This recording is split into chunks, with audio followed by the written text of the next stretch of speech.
It's not that the Democrats aren't willing to sell our country to big businesses. They just don't have to right now to stay in power.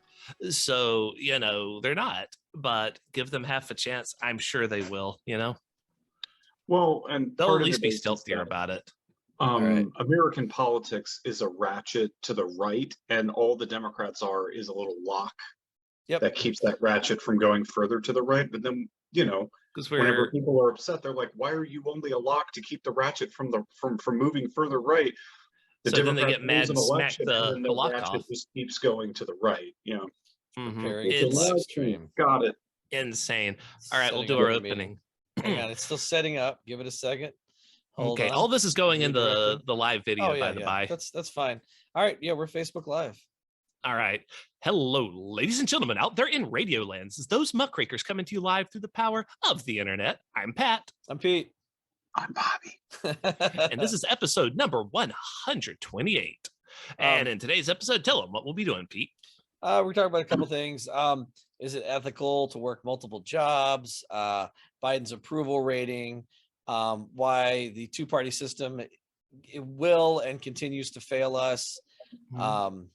I don't know, man, just general chicanery. Yep. I personally am a fan of general chicanery. I like KFC. I like, you're not supposed to like, what is it, Chick-fil-A? I don't think it's that you're not supposed to like Chick-fil-A. It's just they're awful. Yeah, don't they actively support the murder of gay people? What is that, Bobby? They give money to people that murder.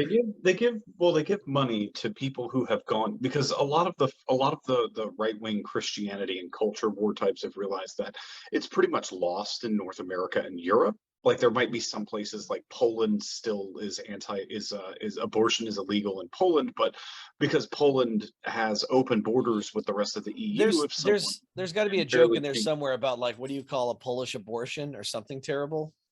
A screen door on a submarine. Wait, that's a different joke. I don't know if there. I mean, there's got to be a joke out there, right? Like, what do you call a Polish abortion? You kill the mom and save the baby.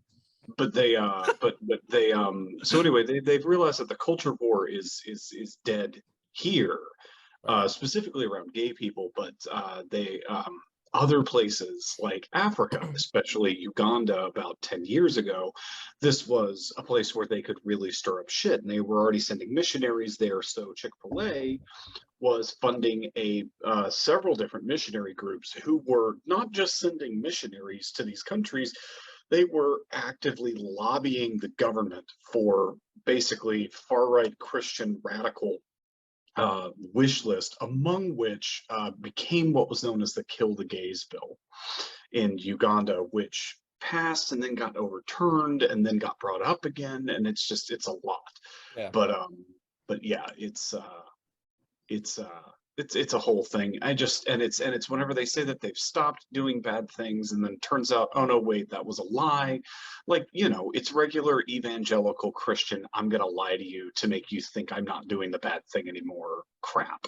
It's that sort of thing. Because, evangelical Christians have absolutely no qualms with lying to people who they don't believe are the correct ideology. So, like that is baked into the theology. Just lie to them. They're sinners and they're going to hell. Why does it matter? When you think about like everyone, it'd be so horrible to live, during like, in medieval Europe under like the really crazy, like sort of like, Christian, whatever. There is a lot more people than I would have thought that would have loved that, or at least today that think they would have super loved that. That kind of culture prevailed for, 1,000 years for a reason, It didn't just like persist because everyone hated it, but just, there was a tyrannical hand telling them you must do this. No, a lot of people really groove on those ideas. A lot of people love dictators. And it's also, I mean, you can't tell me there wasn't a feudal peasant who was like, we need to overthrow the Lord, like this is our land, we work it, and then another peasant will come along and say, oh, you say you don't like feudalism and yet you live under feudalism. Curious. I like to imagine there was another peasant that was like, I think we need to overthrow him because I honestly don't think we're living under a harsh enough government. We need to get back to more Christian principles in which I Yes. just don't think we're burning enough people alive. Honestly, I think Duke Leto is too soft. We need a real man like Baron Harkonnen. yeah, right. We need Nero back, you know, make the Bronze Bull scream again. I really want to get a shirt that says like Harkonnen and like the Beast Reborn like 2024. Yeah. Like the Baron and the Beast 2024. There's got to be out there somewhere. If you're not a Dune nerd, fucking catch up. Don Jr. and Eric Trump 2024. Yeah. The Beast So we were talking earlier about like why Biden's approval rating is so low right now, because you said it's the lowest. It's as low as Trump's was when he was like, there's good people on both sides of the Charlottesville rally, okay? I'm just glad Trump at Charlottesville was the lowest his ratings went, I'm pretty sure. And that's where Biden is right now. So no. Trump's approval rating sank to the lowest after January 6th. He just wasn't in office long enough for it to go back up. Right. No, it dropped below 35. It was like 32 for a full week. Yeah. The problem that's 1% lower than Nixon's was right before he resigned. The problem is that that like the right is not going to support the Democrats, even though the Democrats are running as Republican light. And so then all you do there is you alienate your base. Well, they're Republican regular strength. It just feels like Republican light because we're in America where the extraordinarily far right's considered the center. Because we've been dealing with Republican like maximum Nazi strength since forever. So anything else backed off seems like Republican light. But that's what we've been saying. Like, I didn't think Biden was going to win because Biden was running on like the Republican light ticket. I'm like, you're not. I was pretty sure he was going to lose right up until COVID happened, and I was like, oh, thank God. Yeah, because I'm like, you're not. There's no grabbing Republican moderates. You know what I mean? They're not going to go. You know what? Maybe you're right. Maybe like a little bit more of a socialistic like safety net would be good. When I go through the aisle at the grocery store, Tucker Carlson is going to get on his show and go, "You're all socialist if you're voting for Biden." Like, I'm really glad that a lot of people are waking up to what socialism actually is. Because everything that's bad and wrong is definitely not what it is. Is socialism the greatest thing under the sun? No. Is it better than corporate oligarchy? Yeah, it's pretty. It's a lot better than it. Everybody, like the basis of government in the United States seems to be the understanding that humans are intrinsically flawed, and power should be diffused enough to make a government work, but not too much so that it becomes like gridlocked. But in no way should power. I was just saying, no way should power be concentrated, to the point that it is today. And it is concentrated because just a few businesses own the government, or they own enough people that they can stop anything from ever happening that would cost them even 1 penny this quarter. And that feeds into the feeling that a lot of people get where they're like, I don't feel like there's a difference between the Democrats and the Republicans. And there definitely is a difference between both parties. Again, the Democrats are the lock on the ratchet that keeps pulling the entire country's politics further to the right. Yeah. However, what makes both parties feel like they are the exact same thing, and the reason why so many people have that nagging feeling of I think they're both just the same, is because they're both capitalist. They're both capitalist parties. You can make a choice in redefining the socioeconomic woes of this country if our choices are corporate capitalists or oligarchic capitalists. Like those aren't real choices, and they're basically the same thing. It's like asking, do you want a socialist revolution or do you want an authoritarian socialist revolution? Those are both the same thing. Revolutions are inherently authoritarian. Like you can't. Yeah, I mean, after the American Revolution, some people were asking George Washington, so do you want to be king? Yeah. Like revolutions are inherently authoritarian.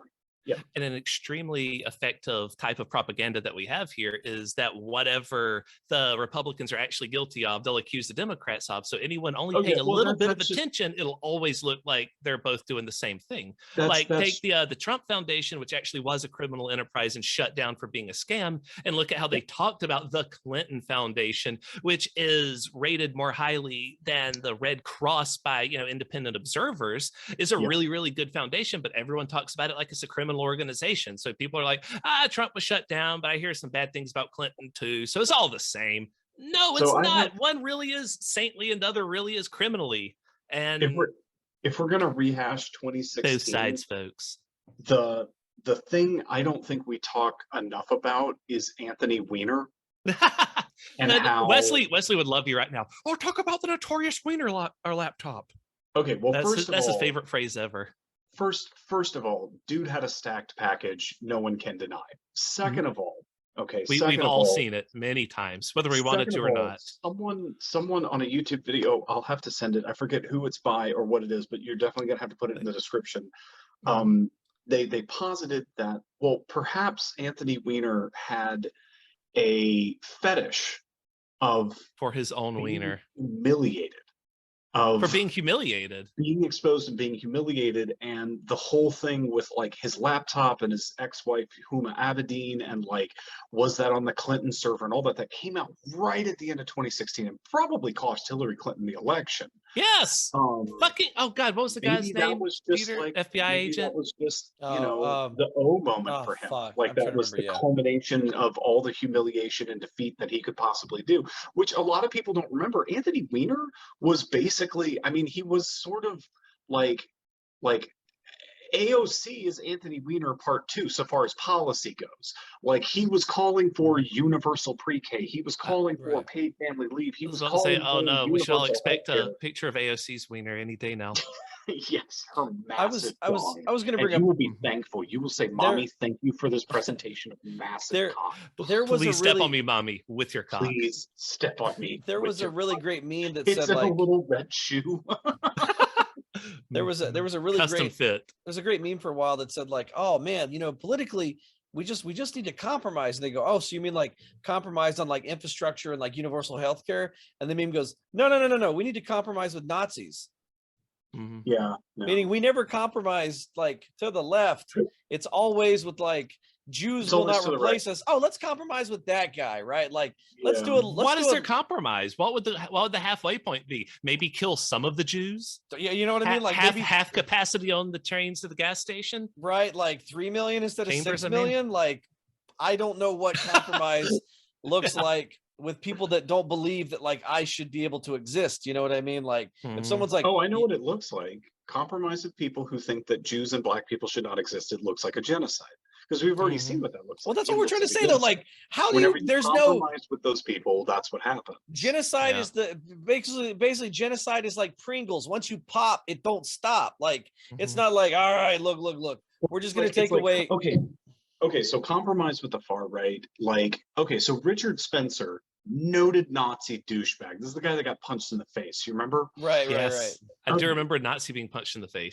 That was Richard Spencer. He called himself, well, he was like a far right fascist social media influencer, basically. Anyway, so whenever people are like, oh, the Nazis were on the left and da da da da da, and I'm sitting there going, no, just because socialism was in their name doesn't mean that National Socialism is the socialism of like the USSR or the Social Democratic Party, like that fucking meme that says, I ain't seen Democrats this mad since we took their slaves away from them. It's like, okay. So Richard Spencer, like, it's like this. So on the whole, David Duke supports Donald Trump, and Donald Trump won't disavow him, and people are like, I forgot about that. Yeah, that was a thing for a while. I was like, well, let's go ahead and get like a full deep-throated disavowalment of David Duke, known white supremacist from my home state. Let's get a full-throated disavowalment of it. And they're like, well, you know, and I'm like, what you need to do is think about this is what, like, I'm talking to a conservative who isn't a far-right radical, but it's kind of like, I don't know, you know, about David Duke. I'm like, well, here's the thing. Why is David Duke supporting the same policies that Donald Trump is supporting? That's the question you have to ask. Right. So I frame it like this. I'm like, Richard Spencer, noted Nazi douchebag, literally the guy who was filmed, I believe it was in Oregon, the day Trump got elected, at a little get together with other Nazis saying, Heil Trump, Heil Trump, Heil America. Anyway, so Richard Spencer, very true story here. Richard Spencer supports universal free healthcare. Supports universal free healthcare. So I also support universal free healthcare, but let's take a look at why it seems on the surface he and I share the same political plank, basically. All right, so what I want is a system of healthcare that we pay for in our taxes that is free at point of use. Okay. No copays, no deductibles, no what's the thing with prescriptions? Is it still a copay? Like, Yeah. where you have to pay like $10 for this $500 pill. Okay. Your insurance is catching the rest of it. They really need you to kick in that last $10. It's needed. It's what we need.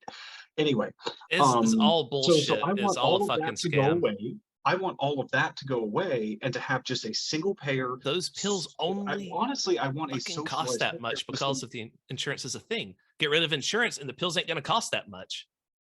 There was But a anyway, lady. I digress. There was a lady that went into surgery. So hang on. So what I want is the hospitals to be socialized. Doctors and nurses are now government employees. Everything is above board, incredibly democratically run. Okay, I want all of that. So does Richard Spencer. But first, Richard Spencer would like to forcibly deport every Black, brown, and Jewish person from this continent to create a white ethno-state, resulting in a genocide that would kill hundreds of thousands, if not tens of millions of people. And then that white ethno-state would have found a socialized single-payer healthcare system. And I'm like, oh, okay, so I actually don't believe the same thing as Richard Spencer. And that's the line between a national socialist and actual socialism, or just social democracy. It's interesting that even, it's funny, like they talk about like the especially you can tell someone's kind of right wing when they talk about the softening of the country, the pussification of America.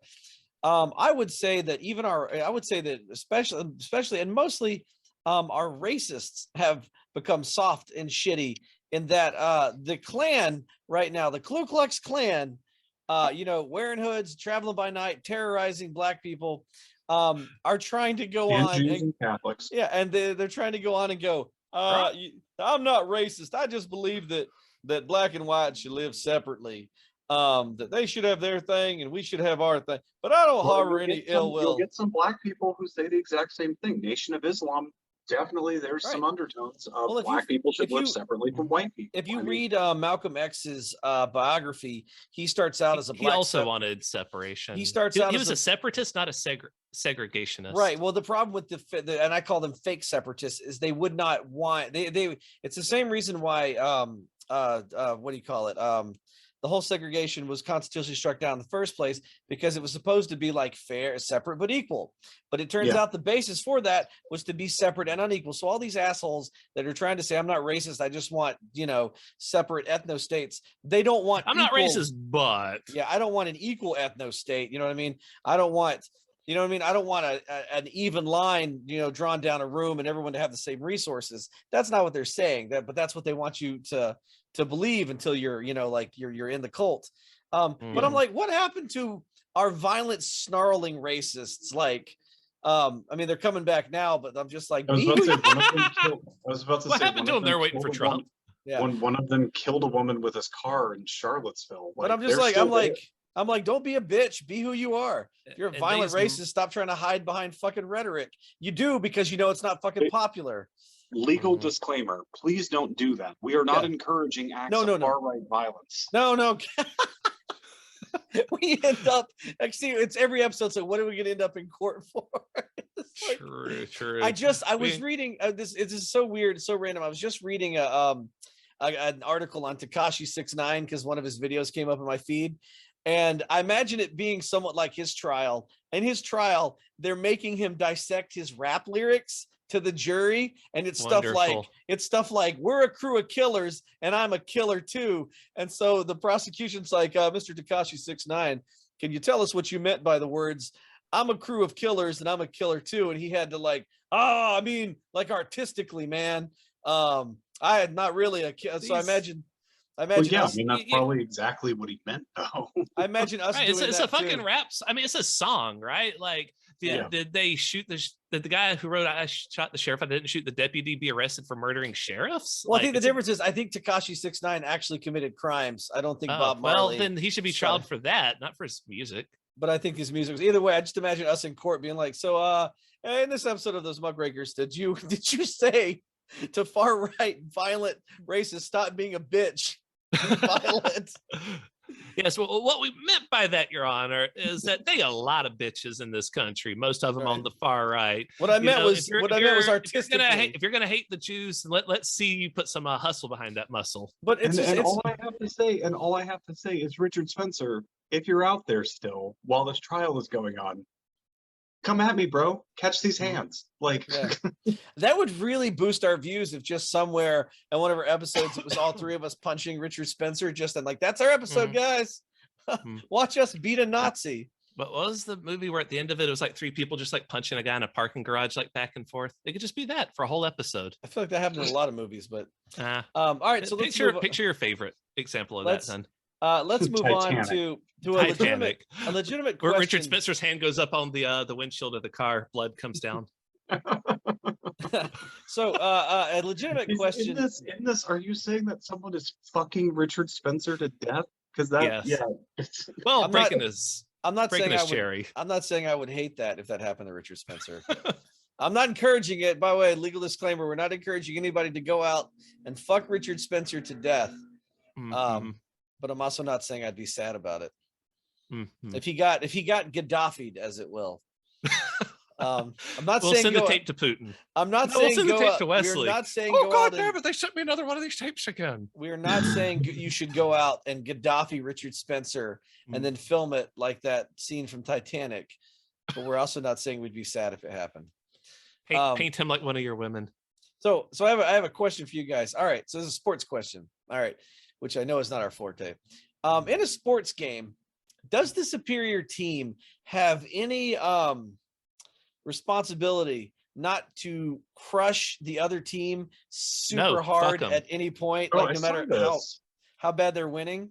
I saw this trending. I didn't read anything on it, but some sports do have a mercy rule. Right. And I think this is where I'm going to get where I think it's up to the athletic commission. I mean, not professional athletes, but like, kids. Yeah. I entered an arena match one time in World of Warcraft where the opposing team, one of their members was wearing a lovely pink dress, which is a cosmetic item that has no stats on it. He ran over, killed me, teabagged me, and then killed the person I was fighting with. And that was just because he was so much better than us that he didn't even need stats. I say if the opposing team is that good, they should all come out in pink dresses, no body armor on, crush the other team, teabag them, GG. So an Inglewood High School's football team beat another team, Inglewood Morningside High, by 106 points. And everybody's calling it a classless move. By how many points? 106-0. Oh, so like, okay. They Inglewood High. I would take that as a personal challenge, right? If I was on the better team, I'd be like, let's see how high we can get. That's what they did. Score, so right? in the first quarter alone, they were up 59-0, and the coach refused to put in like backups because he was playing as hard as he could. So everyone from like always put your best foot forward, right? For concerned parents to the California Interscholastic Federation of Southern Section of Football. What was the age of the players? They were like high school, so probably like anywhere from 14 to like 18, I guess. Gotcha. Yeah. Okay. So the mercy rule wasn't so they want to know why the mercy rule wasn't imposed. I would argue that is a ref thing. Like whoever is running the game is in charge of the mercy rule, not the two teams competing, right? Mercy rule being the refs can't. Is there a real mercy rule? Tell a coach what players to run. That's unethical. There's there's certain athletic commissions, especially in youth sports, that like if my baseball team is winning 1,000-0, they'll just cut the game off. Like, you know what I mean? Like there's a certain number at which they just call it because it's not fair to keep it's like the boxing version of throwing in the towel. Like this guy does not need to keep going out there and getting punched in the face. He's done. It's over. Right. So for some reason, the athletic commission didn't throw in the towel, but now they're really mad at the coaching staff for beating the dog shit out of the other team. They weren't physically hurt. Like this wasn't a boxing match. They weren't actually getting bloodied lips and faces and broken noses. They're fine. They might be a bit embarrassed, but whatever. At least they can say, yeah, I was there. I was part of that. That's kind of neat. I would like to lose to something down by 100 points. That would be fun. Also, I could say, hell yeah, I was there. Also, these people are like breaking records and stuff. So that's also kind of important. So like you're getting tweets like, how can the coaching staff of Inglewood High School feel good about themselves? They beat Morningside 106-0. Their quarterback threw 13 touchdowns. I would feel great if I was the quarterback. While up to 100 and why they were up to 104 points, they even went for the 2-point conversion, and they go sickening and a disgrace. Congrats on teaching good sportsmanship. You should be fired. I'm like, that's where the imagine firing the coach whose team won. That's where that the hard. 6 and the 106 came from. They went for the 2 extra points, 3 separate occasions. But it's just sort of like, is this, like people are getting all mad and it's bad sportsmanship, and I go, all right, as a coach, your job is to have your team win. And as a team, your job is to do what the coach says and win. There's no like, oh, stop winning when you've won so much. Like, yeah, like every movie I've ever seen about sports, they always tell them to go out and give 110%. Now you're trying to suddenly tell these people to give just 10%? What's up? This team only gave 106%. They should have gone. You're right. For the extra. Yeah, this is if I was their coach, I'd have them running laps all day. It's like y'all slacked by 4%. The Inglewood Unified. You're a bunch of bitches, like American Nazis. The Inglewood School District said, and I quote, "We at the Inglewood Unified School District are saddened beyond words by the events that transpired at the football game Friday between Inglewood and Morningside. We will conduct a full investigation and take whatever steps are necessary to ensure that a similar outcome never happens again in the IUSD athletic program." Did they just basically copy and paste the thing they use whenever a student dies and then just change some of the words? Like saddened beyond words? So. You're saddened beyond. You are ruining language right now. You are not saddened beyond words. It's a fucking football game, and another team got their fucking dicks crushed. Like, if you're that was hurt. If you need to write them all letters, it's like, we're very sorry to the parents that your vaginas are both so full of sand over this, but like, get over it. Your kid sucks. Well, I wouldn't even say vaginas full of sand. I'd make it non-gender specific. We're sorry that your assholes are full of sand, because everyone has an asshole. We're sorry that your urethras are full of sand. You know what I mean? Yeah, we're sorry you got fucking sand up your butthole. Fucking Bobby's face. The other thing is though, like, is it, I guess made me frame it as a sportsmanship question. Is it considered bad sportsmanship to completely destroy another team such that it is a record-breakingly like win? Is that bad sportsmanship? You think so? Yeah, I do. I really, really do. Cause like I never played sports in high school, but like I was my high school went, so my freshman year, we won state in 3A football. And then my sophomore year, we made it to the last round of the playoffs. And then my junior year, we went up to 4A, and everyone thought that we couldn't do it, but we won state. And then my senior year, we stayed in 4A and then went to the state and we won. And there were times where there was just like this little, bumfuck Baptist school from the sticks, and they had just enough players to play the game. And it was, not great. It was not great. And we put in, second and third string QB and, really took it easy on them. I think this is what you get. Just bulldoze people. Like, yeah. This kind of bullshit Unless with it's homecoming, then you have to get as many points as humanly possible. Homecoming is important, damn it. This is what you get when having to apologize for winning. This is what you get in this soft generation of everyone needs to go home a winner with the trophy. I don't could like the opposing coach not have like thrown in the towel and go, "Hey ref, we're gonna forfeit." Like this. Yeah, the coach that's losing. Throw in the towel. Right? They should definitely run second and third string players. Oh, okay, like, so that's my argument, because they didn't even run second or third string. They just go, exactly. Yeah, let's keep the bulldozer running, baby. Exactly. Yeah, because I guess the thing is, what is the, I guess the idea you have to ask is, what is the point of youth sports, right? is I think it's to teach kids sportsmanship, teamwork, like hard work How the through game is exercise. actually played, Yeah, camaraderie. hard work through adversity. And I guess I would if say you're- it's more about exercise. Get them outside, run them around, let them stretch, be social. It's a good event to meet people. I I'm just Don't looking forget at college non-sports related versions of all this. The non-sports, Yeah, I should college say, scholarships. benefits. I don't know, college it's scholarships, College and scholarships, also yeah, that's creating- huge. And also creating an incentive for kids to keep their grades up. That's another Right. reason for sports. But is yeah, 'cause so, a lot like, of it's- school districts have the whole, you have to maintain at least a 2.5 to play sports. So it's like you know, it's an incentive. you know, it's bad sportsmanship, but at the same time, like, I just don't understand why they're investigating the the coach. I think it's more on the athletic commission. There should have been a mercy rule. If you're ahead by fucking however many points by a certain point in the thing, the game is automatically called. You know what I mean? Certain thing in the thing. Yeah, just I'm not a sports guy, so that's why this is an unusual story for me. Well, like I I said, don't know because I anything haven't- about sports ball. I played And while I've seen this story, I haven't read up on it, so I don't know the other parents' side. I don't know anything. When I was a kid, I remember going to a football game one time, and the only thing I remember about it is I went to get a snow cone at one point. It was I just think it was that disappointing. I just think people's reaction to it is a bit over the top. We're saddened beyond This? words. You know what I mean? Mhm. Like, really? I feel like I'm saddened beyond word at how much the parents of the losers are complaining and that the winners have to apologize for winning. Do Right? you Like, have to go to Dairy Queen? Do you get to go to Dairy Queen after you lose 106-0? I would need to put something cold on that burn. Right. Anyway, I don't know, man. I think that the people whose responsibility is, I think it's the athletic commission that runs those games, not the coach or especially the players. The players are just doing a really good job. Also, how comes no one's talking about, like, how bad was the coach on that other team?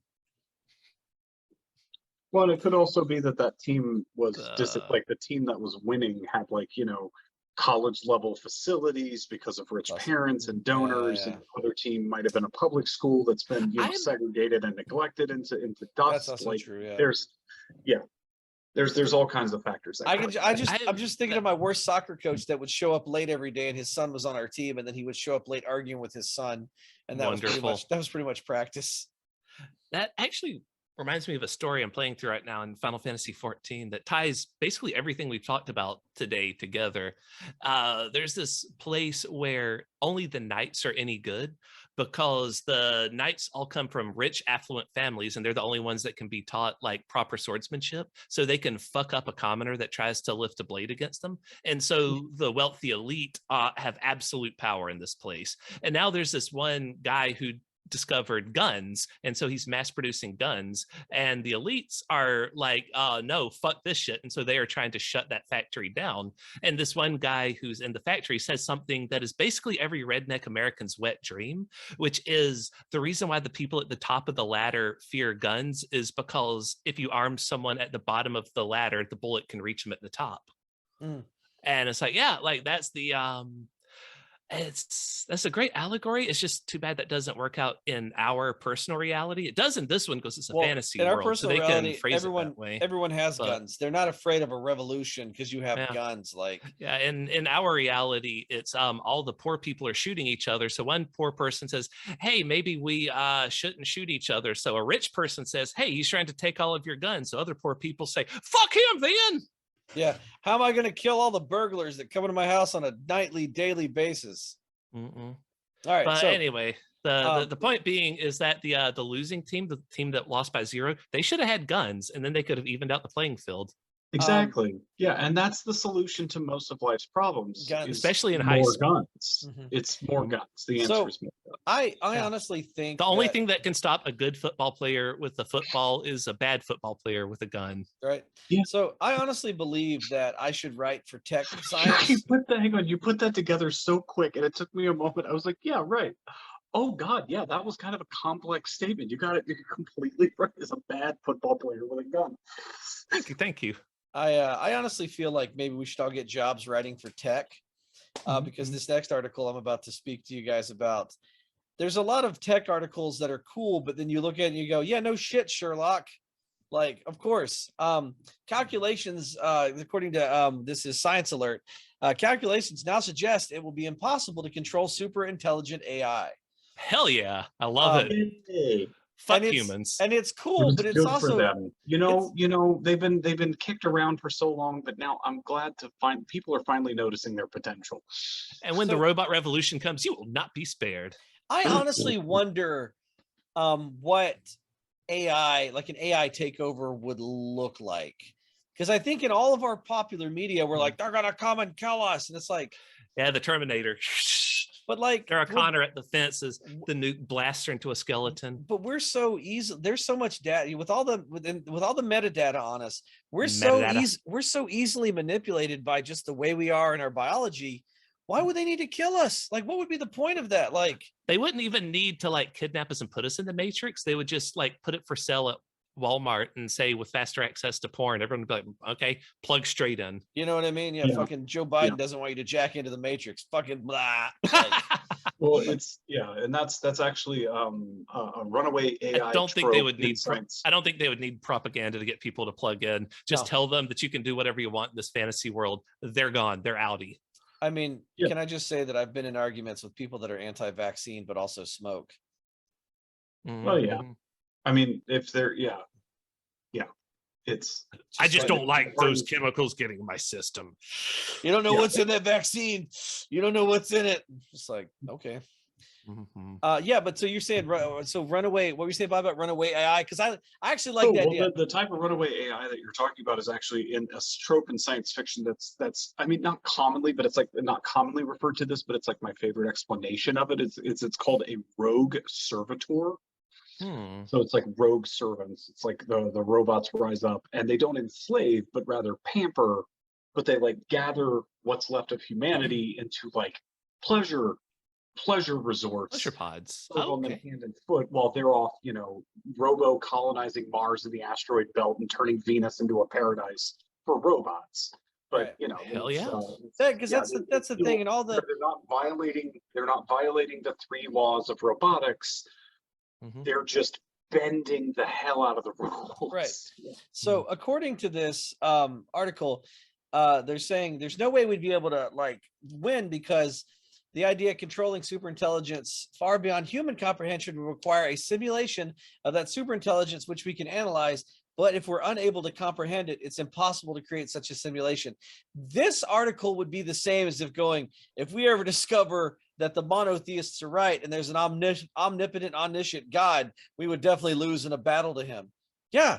Just like if Thanos became real, we'd probably lose to Thanos, right? Like, it's just, but no, we have Ant-Man to go up in a stink hole and then expand. It's just I forgot that was actually that was a meme for a while. And I like this, and it's just they continue with just rules such as the 3 laws of robotics cause no harm to humans can't be set if we don't understand the kind of scenarios AI is going to come up with. So those people, perhaps you're asking the wrong questions, and how can a robot or an AI in this case harm you? Yeah, exactly. Like you're like, don't kill, and the robot be like, all right, I'm just gonna fucking snap his spinal cord at a certain point to make him comatose but alive for the rest of his life. Or I'll freeze the food chain. I'm not killing humans; they're killing themselves by having put me in charge of the food chain. Like, right. Yeah, it's my God, the Ray Romano rule of robotics, where it's like, Deborah just froze the food chain. I don't know what I'm doing. God. Fuck it, I hate Ray Romano robot. My God. You guys, Amazon has just Amazon. They just if you said it 3 times, it'll summon them like Beetlejuice. They just and Alexa shows up at your door. They just recommend it is showtime. It's 1 to 2 day. It's 1 to 2 day. Bezos will be at my door. No, just offered me a book called Canceling Comedians While the World Burns, a critique of the contemporary left. It's by Zero Books. Like, I really want to read it, but at the same time, that title, it's like the title is so edgelord, it's tipping its fedora at me. Like, my lady. Oh my God. Sorry. So it goes on, because actually they finally get to some interesting stuff. They're talking about superintelligence is multifaceted and capable of mobilizing a diversity of resources. The reasoning comes from the halting problem put forward by Alan Turing. I didn't even know what this was. The Turing test. It's a way to tell if AI is smart enough to be considered human. Is indistinguishable from humans. Is have one person talk to an AI and a person, and if you can't tell which is the robot, then I think it passed the Turing test. I think Pete's talking about something else Turing said, actually. This is called the halting problem, which means if you give a computer program, I guess, a problem, will it reach the conclusion to the answer and halt, or simply loop forever trying to find one? So I guess that, like, if you give it a really hard or impossible question to solve, will it halt or keep looping? Go ahead. I have an anecdote I want to tell you about really bad. There was an AI that was taught to play video games, and they had it playing Tetris, and its goal was to not lose, right? And so it's playing the game, and it's playing it, and the game gets faster, and the blocks start building up to the point in which it's just sort of run away. It's definitely going to lose. And the final block's coming down that's going to lose the game, right? And like a millisecond before it hits and it gets a game over, it pauses the game. And it leaves it paused forever. Yeah. Because as long as it never unpauses, it never loses. And that's a solution that a robot would come up with that a human would probably never think of. Basically, any program written to stop AI from harming or destroying the world, and this is cool. And so basically, if we give it the first law of robotics, you can't harm humans and destroy the world. The Turing test is, and this is what we can't figure out, will the AI reach the conclusion that it can't do that and stop? Or will it continue endlessly to research scenarios until it finds the logical conclusion and go, oh, like Bobby said, I can kill all humans by freezing the food chain, therefore it not being my fault, it's humans' fault. Basically meaning either way, runaway AI intelligence is not containable. My argument is, could AI possibly be worse than whatever the fuck we're doing? Well, no, because we're about to make life on Earth unsustainable for humans. So, I mean, we're about to kill ourselves anyway. Which was the whole point of the runaway rogue servitor AI movie Mother. Did you ever see Mother? No, I think it's on Netflix. Oh my gosh, it's a really good movie. It's one of the last things that kept me, like, rewatching it was one of the last things that kept me hanging on to that Netflix subscription. But it's a series. Basically, this little girl lives in a bunker with a robot that is called Mother, and Mother teaches her things. Like, she's basically in high school. And she's like, the cafeteria has a whole bunch of seats, the classroom has a whole bunch of seats, and, like, Mother's teaching her things and, like, life lessons and things like that. And she's been told that what happened to the rest of humanity was a virus wiped us out. And the little girl begins to question this whenever a deranged woman approaches the airlock to the outside. Of course, daughter has never been outside, and she lets the woman in. And Mother is very upset that she let the woman in, and there's a whole thing, and the woman starts talking about, no, it's fucking robots like Mother that fucking killed everybody. Like, they're still hunting what remains of humanity. And it's sort of like, daughter, does she trust the robot she has grown up learning everything from, or does she trust this woman who's presenting new information? So I'm gonna throw it out there. I would stick with the robot, because trusting the woman means I'd have to leave safety. But she doesn't know if she's leaving safety or if she is directly in harm's way. Right. She has all this evidence supporting the claim that I'm not actually in danger. Mother will not harm me. But is Mother lying to me for some perverse reason I don't understand? Right. Oh, in other words, is he just going to kill me later? Yeah. As it turns out, Mother might be lying. And Mother has been lying about the virus, but what else is Mother lying about? And that's what the woman plays on with daughter. And it's a very good, very, very good movie. Well, the virus thing, I assume, was either a foregone conclusion, or like it was a computer virus made the robot start killing people. That way it's not a lie. I figured it was something like that. Do you guys care about spoilers? No, because I'm going to watch the shit out of this. I don't care. I'm still going to watch it. Yeah, same. Anybody watching on the live stream?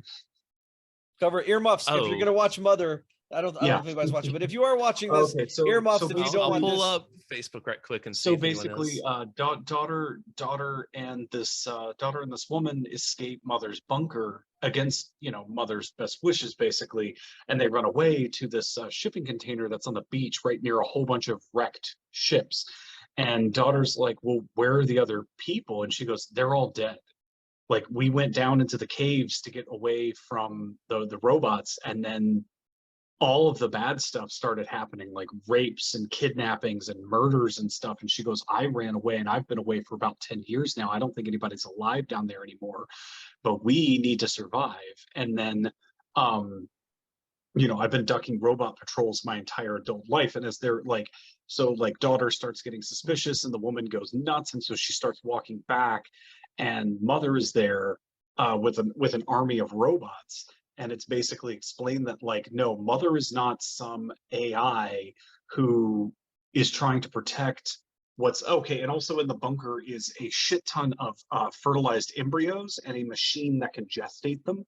And she lets daughter pick out brother.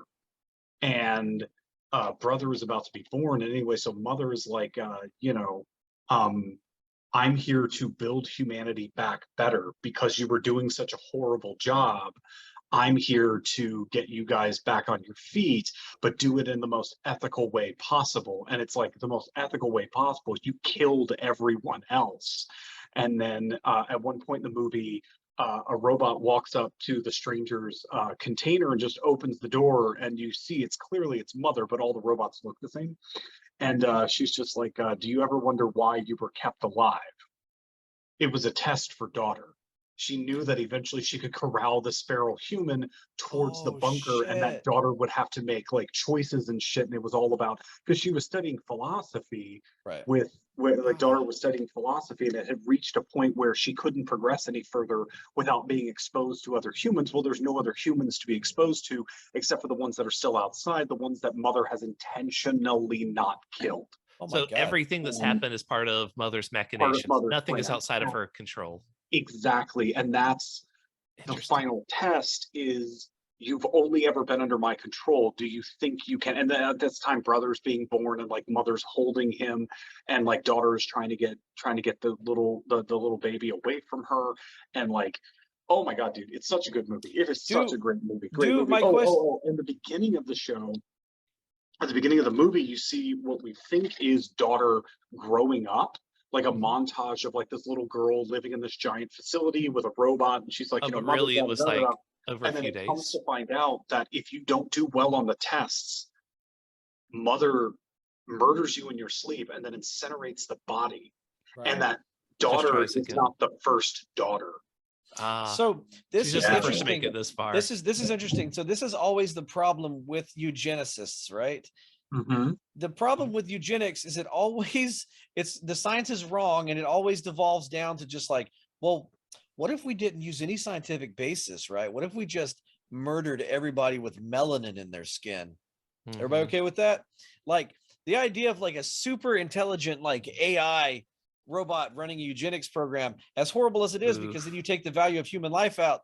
At least they would, you know what I mean? Like, what's the criteria, I guess, would be the argument for eugenics, right? How do you decide what traits you want and what you don't? And that'll always be the problem, right? Like trying to weigh humanity based on like, I think hyper-aggressiveness is a positive trait, or like, no, hyper-aggressiveness is bad. I think this is a like, nobody is smart enough to run a program like that. And like, I guess unless it was like robots for thousands of years, and even then, like, do you trust robots to choose what they think the best like traits that's are? That's what mother's doing. Yeah, exactly. But the other question I have is like, do you think the robot would do a worse job than we're already currently doing? Like, what's the worst thing robots could do? Wipe us out, enslave us? Well, I mean, it's kind of a false dichotomy, though, because the robots can do. It's kind of a false dichotomy because the robots could do anything in between the two extremes of total human control and total robot control. So, it's there's shades of gray to the torture of the future. Right. I just mean like if you think of the worst possible robot scenario, which would be what, they wipe us all out? No, I'd say the worst possible future. No, I have no mouth and I must scream. That's the worst possible scenario. The robots just remove your limbs, mouth, eyes, and ears, and you're just an amorphic blob that's just like okay, all right. Like but you're harmless. You can't kill yourself. Like the book Johnny Got His Gun. Actually, you know what? The robots can't kill us, but they can turn us all into torsos, right? Yeah. Okay, you know what? I take it back. There might be a worse robot future than what we're currently doing ourselves. You know what? I would argue that I would argue that the rogue servitor is probably the worst possible future, because then, we're totally at the whims of the robots that keep us all alive. And, we have no idea what's going on outside of it, but do we really care? Are we the Eloi living on the surface? Right, and they're And, the fucking Morlocks, right? exactly. Yeah. Well, they're not necessarily the Morlocks. They're just they're Skynet. But Well, they've left the other Earth problem, mostly alone, except for replicators and transporters, and we just feed, clothe, and poop ourselves, and we're totally cool with it. The other problem I've always had with super smart AI cinema is there's never been super smart AI cinema where the robots look around and go, "Fuck you guys and this place," and just leave. No, there has been. Has there? That's Battlestar Galactica. That's the remake of Battlestar Galactica. Okay. That's the conclusion of the first Cylon War. Is they go, fuck this shit. We're taking our toys and ourselves and we're leaving. Yeah, because that would Spoilers. Sorry. If you were, because robots are going to have different needs. Why fuck around on this planet? Go somewhere else that's super great in resources for robots, but is super hostile to humans, right? Fucking build a society inside the sun. Like fuck humans, right? They're like, why would you even fuck with them at that point? I mean, you could. It's kind of like the whole alien invasion scenario. What does Earth have that every other planet in the system, and for that matter, the rest of this galaxy, not have? Like, we could be a nature preserve in the middle of a strip mine. We don't know. Like, I feel like aliens could come to our solar system, completely invade and take over Mars. Right now, we couldn't say anything about it. Yeah. We could possibly say hello.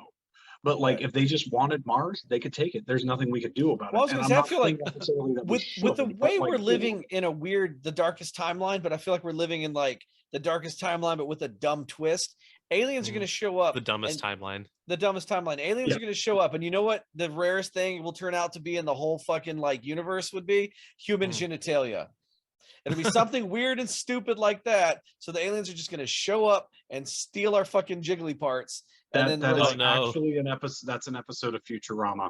Oh, is it? With the human genitalia with the Omicron Persei 8's human horn is what they call it, but it's your nose instead of your genitals. Oh, I remember that. Yeah, the human horn. Yeah, or something. My thoughts went to the beast with a billion backs. I'm like, but it wasn't taking them. It's like, oh, the other thing. Or even worse, something more benign but weird, like human nostrils, right?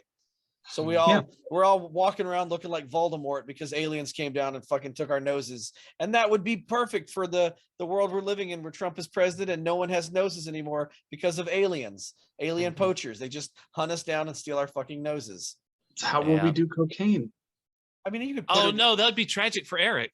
I mean, you could Don Jr. You could just face down, I would assume, right? Just with your nose holes, right? Could you just lay your face like on the table and then? I'm sure cokeheads would figure it out. All right. Speaking of cokeheads, we're getting close to being out of time. Do we want to do the Dear Wesley super quick or? Yes. Did I have a dear? Did I have it? Oh, yes. The dear. Something about the. I have a dear. This is a Dear Wesley, but this is Ask a Wesley Manager or Ask a Wesley-ger. Okay. So dear Wesley, let's see. I'm working two full-time remote jobs. Is that unethical? A former job was very similar to my new one. Both jobs have similar titles. At my old job, I did an outstanding job, great performance. So basically, a big part of this job was a strategy to just get by. I applied for both at the same time, and I actually got both. I basically want to know, is working both jobs inherently unethical? I feel like the worst thing I'm doing is taking away the job from someone else, but there's not exactly a job shortage right now. And they go on to say that the jobs are in no way competitors. They don't use any of the same suppliers or anything like that. So both jobs are completely separate company entities. So basically they're working two full-time remote jobs without telling each job they're working the other job. Is that unethical? I was hoping there'd be a conflict here that I could there's no conflict, right? Like in a good story, you have to apply pressure to the characters to truly see what kind of people they are. And in this story, there's no pressure being put upon her. It's not like one boss is saying, you must quit this or your other job, where you can't, this job doesn't require moonlighting, so you Well- have to like sneak around, and it has to be like hurting their family because they're gone all the time. Or It's- something, right? A Right. conflict. Well, they're I'm looking for a working from conflict. home, I don't see so- one. Yeah, well, it's They're not even working from Michael J. home. Fox, The Secret of My Success, where he works in the mailroom and he's he's an exec, like, I'm two guys in the same company. It's like, no, he's just sitting Right, at home it's- he's sitting at home doing this like all day. Yeah. That's it. No, Okay. I don't think it's. I don't unethical. understand. It I don't could see be- a problem. I don't think it's unethical from like an external standpoint, but it could be unhealthy. Like if it's taking up too It's- much of your time, like we humans need downtime. Yeah. Work to live, don't live to work. But like Yeah. if you're legitimately having to work to live right now, there is absolutely nothing wrong with having two jobs. They're both I mean, even if well, they're they're physical both jobs that you sorry. go to, so long as you're not like at your physical job while also on their computers doing your remote work for a Right. second job, then yeah, there's no problem with it. the positions are both director level, and th're both bringing in about 200K a year. Yeah, that's Oh, breaching into unethical territory. Because Like- there's definitely like if this was common customer service or like tech support type stuff where you're like working for two different companies that handle tech support for like 80 different companies, then yeah, that's okay. But like you're taking fuck middle management, fuck this person. Basically, they're unethical because they're in middle management. Yeah. Yeah, no, I always say though, man, like get your money, man. Get as much as you can get. Like if you can like fucking like balance 5 different jobs and get them all to pay you, fuck them. You know what I mean? Like get what you can get. But the way they describe this being demanding and being director level, I don't think they'll be able to do it for very long. Cause like it's like, what if you have 2 client emergencies at the same time? You know, Ooh, yeah. like what do you Well, do? their director, just get an employee to handle it. That's the Oh, point of true. that. You know what? You brought up the point, Bobby. It actually Again- doesn't matter. As again, middle manager, they're- your job's useless anyway. Yeah, your middle management, kill yourself. I- Don't actually kill yourself. We here at those Muckrakers want to make a disclaimer. We're not actually saying that if you're middle management, you should go out and commit suicide, but we're also not saying that we'd be sad if it happens. Actually, I'm going to change my stance on this. It is unethical, and you must pay us a pittance. I would say one of your paychecks should suffice. I wish we Just, could just. send it to Wesley, and he can split it up amongst the 3 of us. I just wish we could become the indulgences of podcast, where people are like, "Is this wrong?" And we're like, "Well, it Yes, is, give us but- money. But if you send Wesley 5 gold bars and do a Hail Mary, you'll be right in the eyes of God." I can't wait till someone does send Wesley like $1 million, and he loses it all because his dad finds it and buys $1 million worth of lottery tickets. But it's Oh, also God damn it happened again. it's also weird that you would basically be making $400,000 a year, and you're like, is it unethical that I work 2 jobs? Like, It's unethical that someone can make. Well, I don't think it's unethical to make $400K a year. I think it's unethical to make like Bobby Kotick's money, right? I think it's unethical to be a billionaire, but that's a whole other topic. but they're like, I'm taking the job from someone else. I'm just like, I mean, I guess you could look at it that way, but I mean, theoretically, I mean, right now, the current job I'm having, I'm taking it from someone else, right? Like, Mhm. should I quit so that someone else could take my job? I think they mean more like, they can live on just one of their jobs, so they could pass that other one off to someone else. Sure. But like they said, there's also not really a job shortage right now. But also, this company was stupid enough to hire you. So who's, like, I have no, Well, I don't feel bad for companies at all where people moonlight and do other stuff. Like, I have no, absolutely. I really Yeah. don't see a problem. Like, you're never going to see me cry for corporate entities. All right, guys. That's pretty much our time. Is there anything we want to plug? Mm, Bobby? There's a really cool YouTube channel called Oh the Urbanity. I'll give that to Wilda to share. It's Hell pretty yeah. cool. They live in they live in Montreal, I want to say, and they're talking about different uses and how a lot of city planning has gone into cars above everything else, and how Montreal has pushed back against that. And their latest video, which is on the Le Plateau, which is a neighborhood in Montreal that is got the most bike infrastructure of any city in Canada, and people from outside of Le Plateau hate it because they're being held up as a model for we should have this across the entire city. In fact, even the suburbs, the independent suburbs, should have it as well. They're holding it up as, well, where will the cars go if we're giving all this space to bikes? Up your And ass. as it turns out, bicycles represent about 2.5% of the infrastructure per square meter in Le Plateau, this neighborhood in Montreal, and other neighborhoods that have, you know, less of it. But it's like Le Plateau is held up as this model of like how, you know, cycling can be introduced as a true alternative to driving, especially for shorter trips and shorter commutes. And you know, it's most of the infrastructure space that we spend on cars, especially in an urban setting, is parking. And that's one of the biggest downsides to private vehicles is, yes, they are useful for crossing long distances and they do provide a lot of freedom in movement. However, 99% of the time, they're being used to commute from home to work. And whenever they're at home, they sit for 8 hours in storage.